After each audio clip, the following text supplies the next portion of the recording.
Hi, I'm Bob Houghton. I'm coordinator for the Ramp Builders group here in the Methodist Church. And what we do is, quite obviously, build a ramp. I'm standing on one.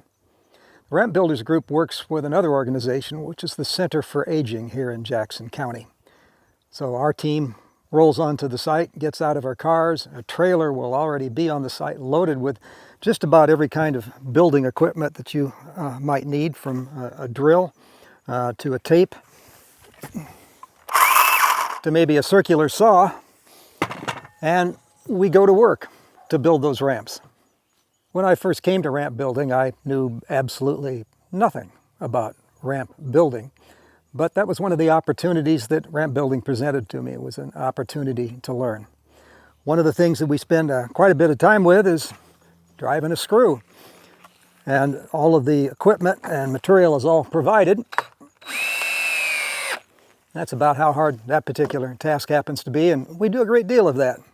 So if you can lift and pull a trigger, you're halfway there for about 50% of the physical labor that we're involved in. And then occasionally, from time to time, we need to use a circular saw, and we've got to do a board that's been measured, so it's helpful if you can read numbers on a tape,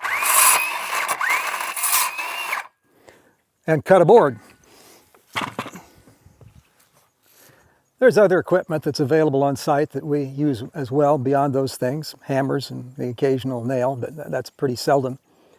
There's a little bit of lifting involved. We've got some long boards that have to be moved from wherever they've been dumped on the site where we happen to be working, and moved into location, measured, trimmed, and put into place.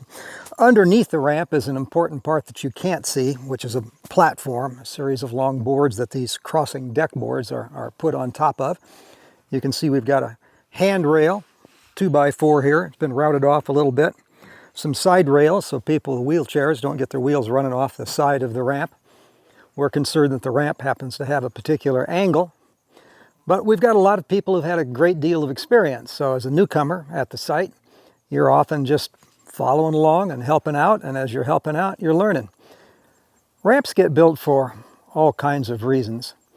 Many of these people are at the point where they need to get in and out of the hospital, and their gait is shuffling, they can't move well, they're working with a walker, and at that point steps become a major obstacle. They simply can't get in and out of their house. Others are really down to wheelchairs, and they're mobile, but they need to have a way to get in and out, and again, steps become a giant chasm that they simply can't cross. So they're incredibly appreciative of what we do.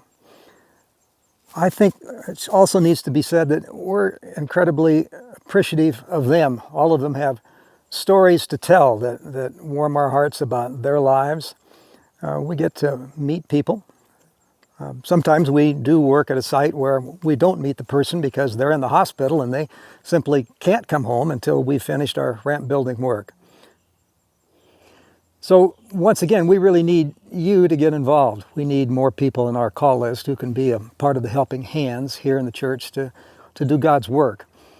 The simplest thing to do is simply call the church office, though you can contact me, and many of you do know me. And we hope that you'll see this as an opportunity to learn, to grow with us, and to be a part of this community's helping hands.